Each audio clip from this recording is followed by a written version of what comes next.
Good morning. Pleased to be joined with my colleague Ted Lieu, Vice Chair of the Democratic Caucus, as well as Greg Casar, the Chair of the Congressional Progressive Caucus, and the Chair of the New Democratic Coalition, Brad Schneider. Last week, House Democrats from every corner of our caucus voted against the House Republican budget, which cut Medicaid $880 billion to pay for tax cuts for billionaires. We want to make health care more affordable and more available to the American people. This is in stark contrast to Republicans who voted to kick children off their health care and to put seniors at risk. As President Trump prepares for tonight's speech, it's clear that Democrats are on the side of working people, while Republicans are only looking out for their billionaire friends. Trump and Republicans have broken their promise to lower costs on day one, which was his commitment to focus on tax giveaways for corporations and billionaires that don't need any more help. In fact, Trump's reckless tariffs, just announced last night, will raise prices on gas, produce at grocery stores, beer, lumber to homes, build homes, crude oil, and parts that make cars. As families struggle to make ends meet, Democrats are united against Trump and Elon Musk, dismantling the services that families rely on, while steering more taxpayer dollars to themselves and their billionaire friends. They're dismantling the VA healthcare and laying off thousands of veterans as Trump stands with Putin and risks our national security. Tonight, we expect the president to put on a master class in dishonesty. We expect the president will focus not on everyday Americans, but on his friends and his ego. No matter what he says, he cannot change the damage he's done already, and the fact that his agenda is going to raise prices for everyday Americans. Vice Chair Ted Lieu.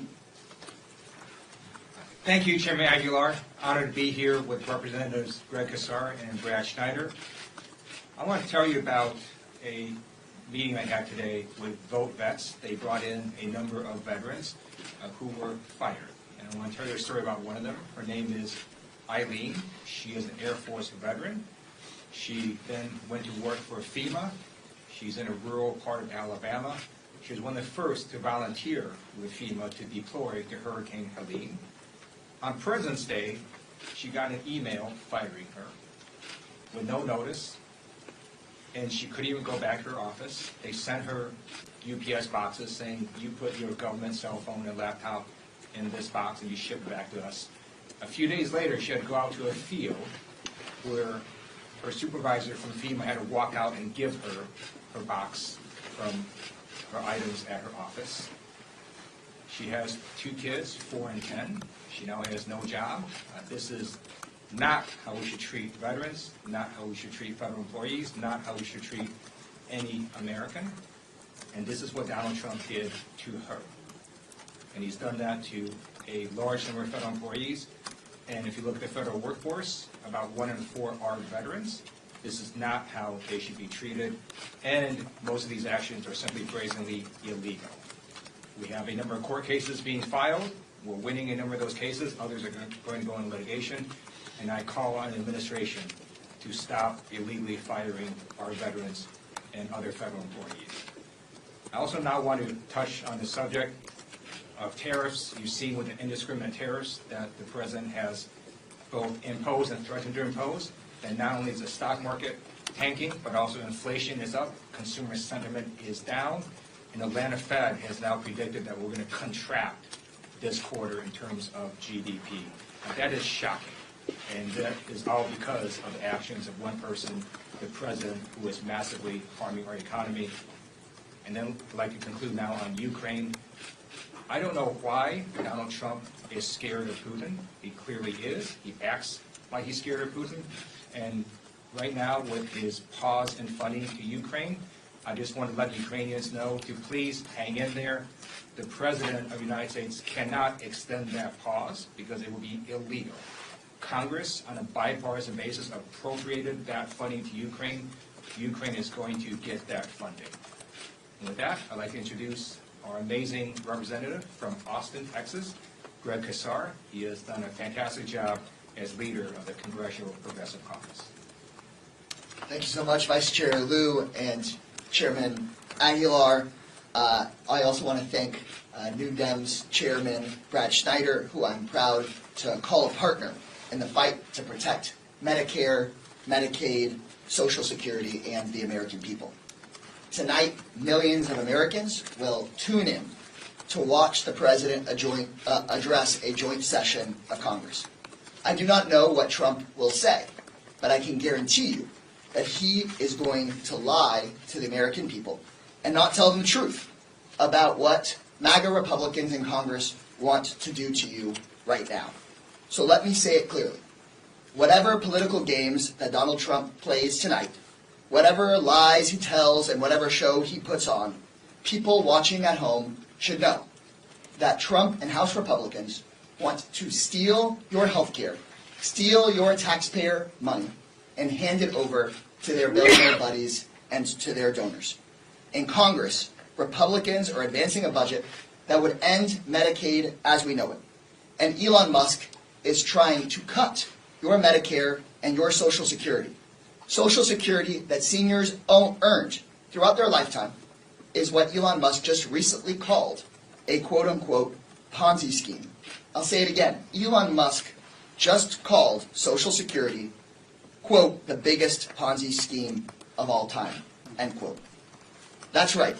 A guy that makes $8 million per day from federal government contracts thinks that seniors getting $65 a day from Social Security is a quote-unquote Ponzi scheme. Their plan is plain and simple. Guys like Elon Musk get richer, and you get screwed. But here's the good news. Democrats are united and fighting back to protect your Social Security, your Medicare, and your Medicaid.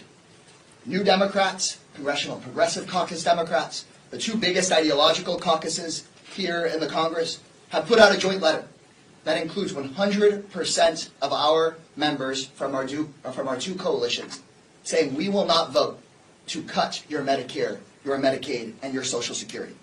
Over 200 House Democrats showed just in a matter of days that we are united with the American people in this fight. So while we may not all agree on every single issue, we are saying with one voice, hands off Medicare, hands off Medicaid, and hands off of Americans' Social Security. So now the question becomes, will any three House Republicans grow a background? Will any three House Republicans do the right thing and act like U.S. representatives instead of like Trump employees and join us? Because if three congressional House Republicans join together with Democrats to do the right thing, there will be no Social Security cuts. We can prevent cuts to Medicaid and Medicare and to Social Security. But if House Republicans choose instead unanimously to come after Social Security and Medicaid and Medicare, then they will own the terrible consequences for working people. Thank you so much, and now I'd like to hand this over to my partner, the chairman of the New Democratic Coalition, Brad Schneider. Thank you, Chair Casar, Chairman Aguilar, Vice Chair Liu. It's good to be standing here with you in one common voice. Before I read my prepared remarks and talk about our joint letter, I want to touch on what Vice Chair Liu talked about veterans. I have the privilege of representing Naval Station Great Lakes in North Chicago, Illinois. Every single sailor recruit who enlists in the Navy shows up in North Chicago for 10 weeks of basic training. I've had the privilege of attending those graduations. I see those 17, 18, 19-year-old young people, men and women, who say, I want to serve my country. I want to put on the uniform of the United States, go to places I do not know, do things I have no idea if I'll be able to do to protect the American people and the American way of life. Many of those people serve 2 years, 4 years, many serve 20 years or more. All of them committed and dedicated to bettering our country. And many of them, when they finish their service, are not done serving our country. And they go to work with the federal government. They're dedicated federal workers who are serving their nation in their local communities, many here in Washington. They're the people who work at Social Security, the forest rangers in our national parks, the folks who provide care at VA hospitals. And they're the ones who are getting the letters from Elon Musk and Doge in the middle of the night saying your service is no longer desired and we no longer value your performance. This is wrong, and this is weakening our country. And this is why we are standing before you united to saying it has to stop. I'm very proud that the CPC, Congressional Progressive Caucus, the New Democrat Coalition, others have come together. We've made a very strong statement. I'm proud to lead the 110 members of the New Democrat Coalition in joining in that statement, saying we cannot allow dangerous cuts to programs that Americans have actually paid for out of their hard-earned dollars. Medicare, Medicaid, Social Security. The headline is, and should be, House Democrats are united, in deep contrast to what we're seeing from our Republican colleagues. While the Democrats are focused on lowering costs, Republicans are pushing a budget that will result in cuts to health care and benefits that have been earned by hardworking Americans. While Democrats are focused on making our communities safe, Musk and Doge are firing thousands of employees who help keep planes in the sky, prevent diseases like bird flu and measles from spreading, and serve our veterans after they complete their service to our nation. Democrats are working tirelessly to bring down prices of everyday products, while President Trump just today levied 25% taxes on the American consumer that will raise costs for groceries, for cars and trucks, gasoline, new construction for houses, and many other everyday products. Meanwhile, President Trump and congressional Republicans are doing everything they can to give a free ride to oligarchs like Elon Musk and his wealthy billionaire friends. And they're putting the burden for all of this on our seniors, our children, our first responders, on people who educate our children, build our houses, work on the factory floor, who take care of our communities and tend to us when we are sick. It is these hardworking people who are on the crosshairs of the Republicans' actions. One of these people is my guest tonight. Adam Mulvey is a 20-year Army veteran who served 3 tours in Afghanistan and in Iraq and 1 in Afghanistan.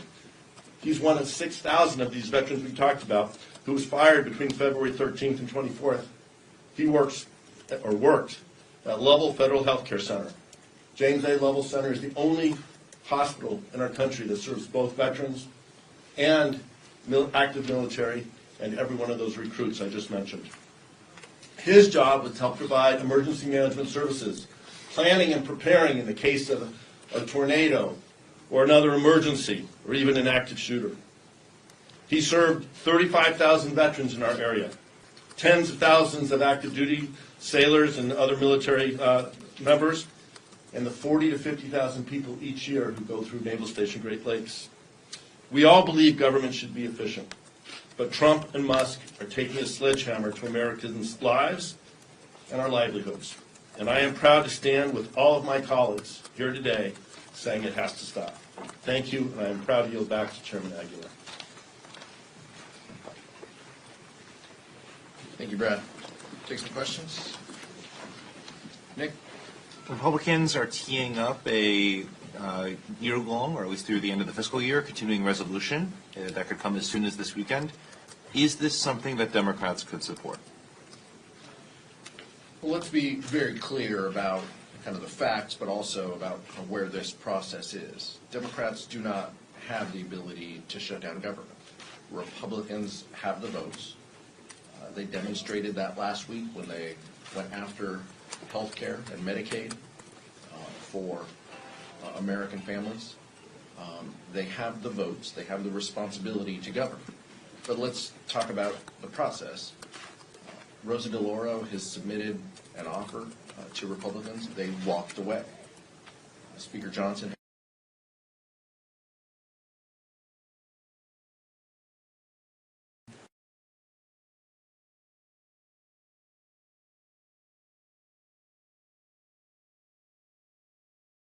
have the votes, then they should they have demonstrated time and time again that with their unity, they can go after health care and programs that we feel are important to the American people. How would you gauge the effects on the public if the government were to shut down? What would be the level of suffering? Donald Trump shut down government before. Many of us up here were in Congress at that time. The administration historically has wielded that ability to keep agencies open and closed, but the American public will absolutely feel it. The potential to have offices closed, as my colleagues have mentioned, that is part of the point of what Trump and Elon Musk are doing here, is to fire employees, to close down offices, is their justification toward eliminating services that everyday Americans utilize and are paid for. That's where the focus is, but we understand that Republicans' goal might be to enact pain on the American people. We're angry about it. The Democratic caucus is angry about it. We do not have the votes to keep government open. Republicans have the votes in the majority here, and so that's what we are. That's what we are concerned about, and we stand, as we always do, willing to be partners in every aspect of governance. But Republicans have the responsibility here. Can you talk about tonight? Is it an opportunity for Democrats to get a certain message out to the public? And what exactly, in a succinct way, is that message? What's the top priority for people to know? We want the American people to know that we need to judge President Trump not just by the words that he says tonight, but by his actions that he has demonstrated. Time and time again, he has said one thing and done the other. Tonight will be no different. So we want the focus to be everyday Americans, their economic security, their health, their safety. That's what guides House Democrats every day. And we're going to use every tool available to amplify our message against this chaos. But we understand within that House chamber, he's the only one with a microphone.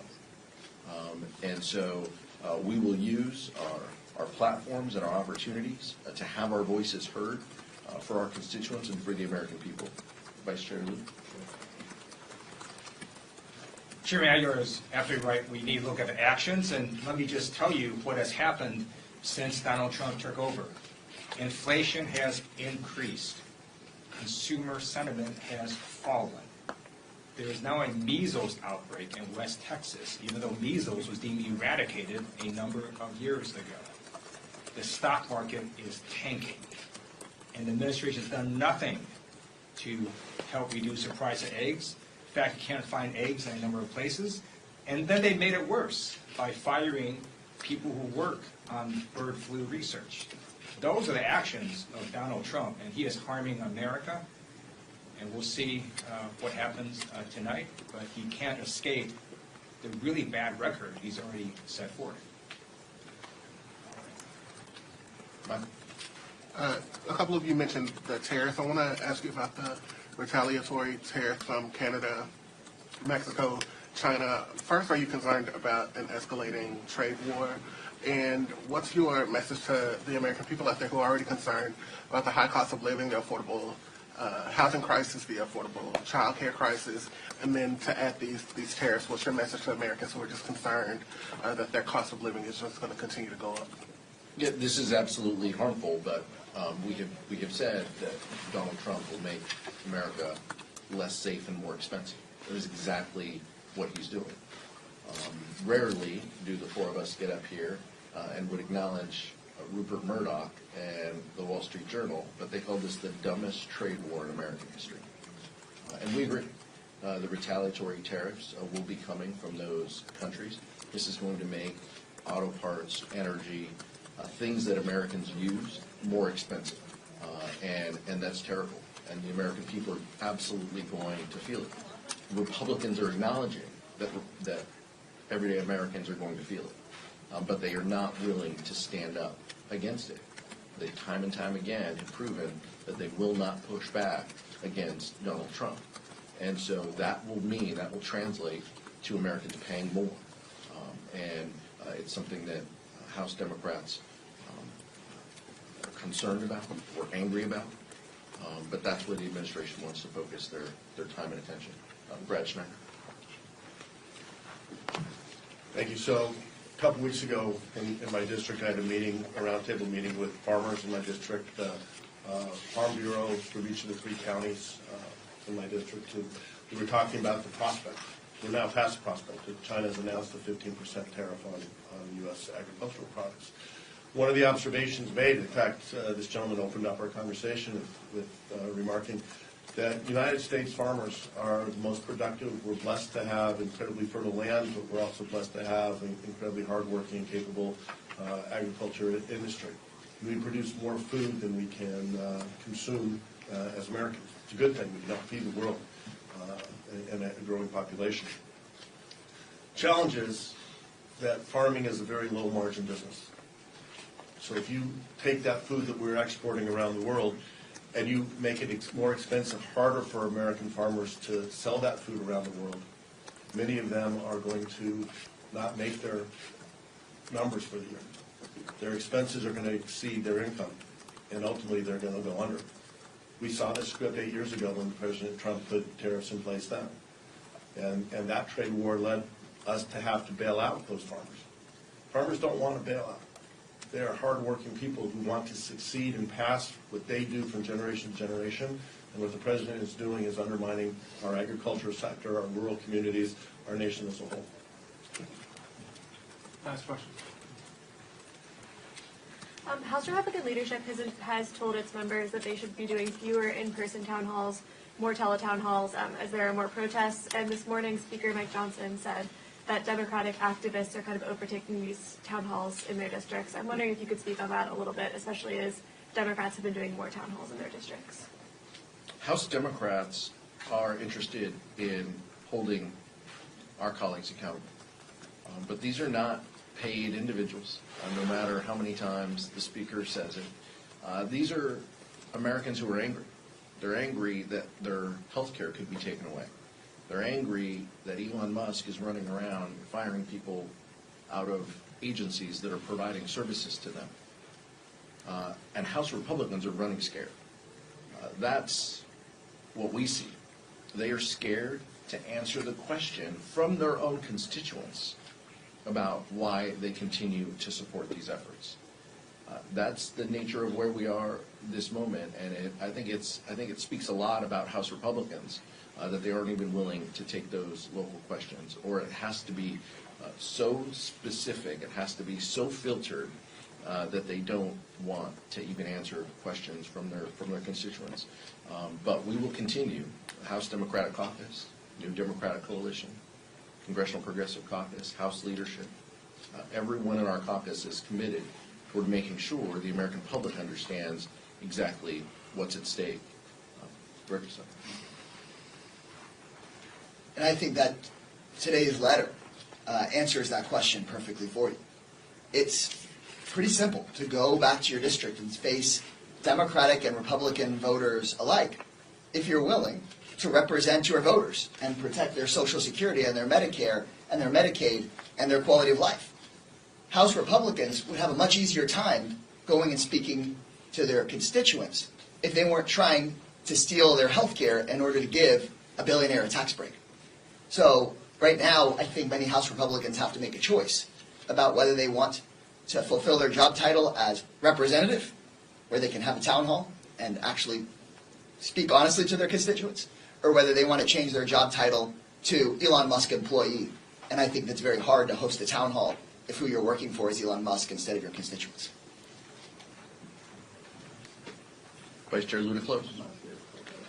In 2017 and 2018, House Republicans ran away from the voters and didn't do any town halls. How did that work out for them? Thank you so much. Thanks, Tom. Thanks, guys.